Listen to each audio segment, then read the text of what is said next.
Unit 8. Listening 1. Activity A. Welcome, ladies and gentlemen. Thank you for coming today. The title of my presentation is The Science of Fear. First, I'm going to discuss some of the different types of fear. Then I'll talk about the physical effects of fear. That is, what happens in our bodies when we feel fear. And finally, I'll go over the purposes of fear, why we feel fear, and what it does for us. All right, let's first start with the question, what is fear? Fear is an emotion, like happiness, sadness, or love. We, humans, feel fear when we believe that we are in some kind of danger. The situations that make us feel fear may be different depending on the person. For example, one person may be afraid of flying in an airplane, and so feels fear when he or she travels. However, another person may have no fear at all of flying. Different people are afraid of different things. There are also several different types of fear. For example, anxiety or worry is a common type of fear. This is when we feel fear about something that may happen in the future. The most common anxieties are about money, work, and personal relationships. Panic is another type of fear. Panic is a sudden, strong feeling of fear. When we panic, the fear takes over our body and mind, and we can't think clearly. Another kind of fear is a phobia. A phobia is a very strong fear of a particular person, place, or thing. For example, people may have a phobia of animals, such as snakes or spiders, or they may be afraid of a situation, such as being in a high place or being closed in a small space. Some people can get over their phobias with the help of a doctor. One thing that's important to remember, though, is that fear isn't always a bad feeling. Some people actually enjoy feeling fear, like people who enjoy horror movies. They feel excited by fear, and it gives them a kind of energy. Okay, does that make sense? Can I move on to the effects of fear? Yes. Sure. Yeah. All right. You probably know what you feel like when you feel afraid. But what's really going on inside your body? When you first feel fear, your brain quickly makes chemicals that cause different physical reactions. First, your body gets warmer, and you begin to sweat. Soon after that, you may be able to hear your heart beating in your ears, and you may even feel it in your chest. This is because your heart beats much faster than usual. Your body becomes strong and tight all over.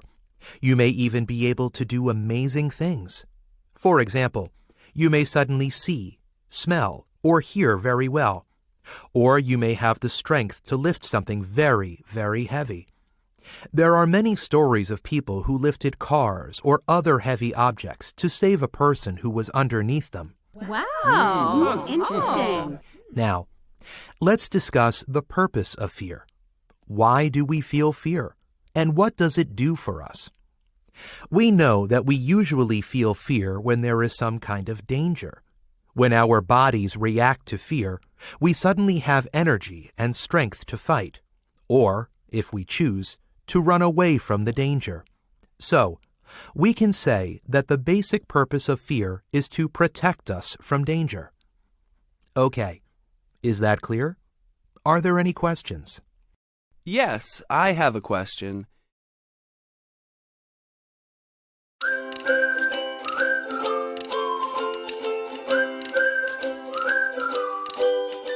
Unit 8. Listening 2. Activity A. Marcy Davis, the doctor is ready to see you now. Oh, okay. Thank you.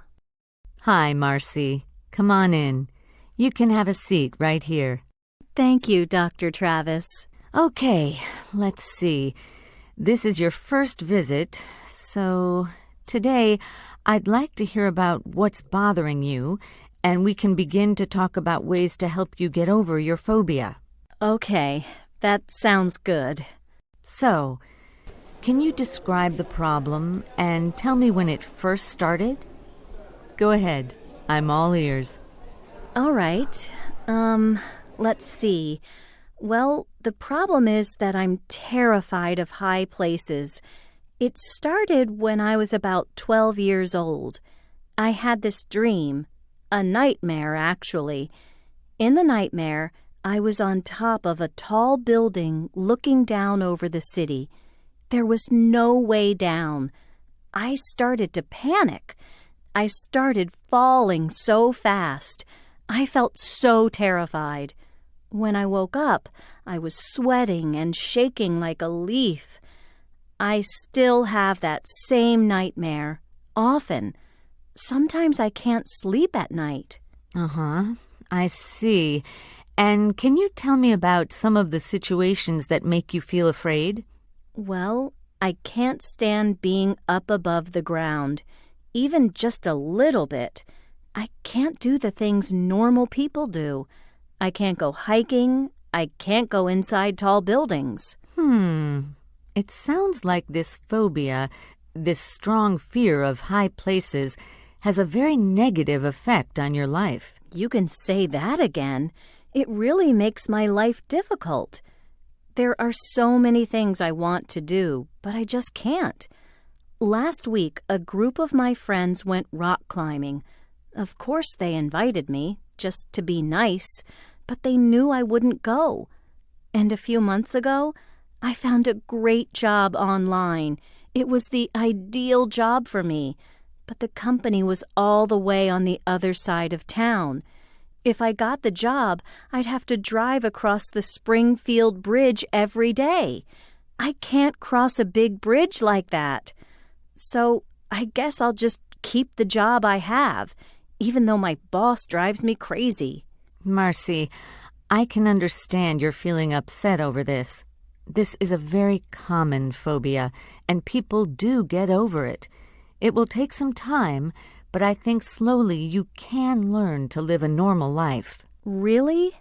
Oh, I hope so. What do I need to do? Well, to get over a phobia, you have to stop avoiding the things that scare you. In your situation, you need to begin to see and visit high places.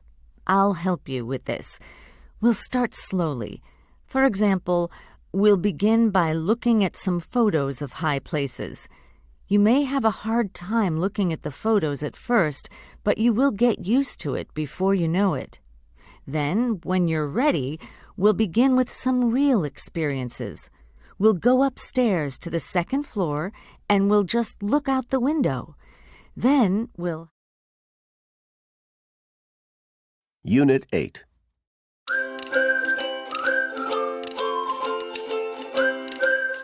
Unit 8. Unit Assignment. Consider the ideas. Last summer, after I graduated from college, I took a camping trip to the Green Mountains. I went with two of my best friends, Julian and Jake. We wanted to make sure we were not close to other hikers, so we hiked really far into the trees. It was so beautiful out there in the woods. Anyway, one night we were sleeping, and we heard something outside our tent. What was it? It was a huge black bear. No way! What did you do? Well, I'm terrified of bears, so I panicked. I was shaking like a leaf. My friends, Julian and Jake, knew I was scared, but they stayed calm. They tried to use their cell phones to call the emergency number, but their cell phones didn't work. So, what happened? Well, luckily, Jake had a radio. He turned the radio on and put the volume really high. The loud noise scared the bear away.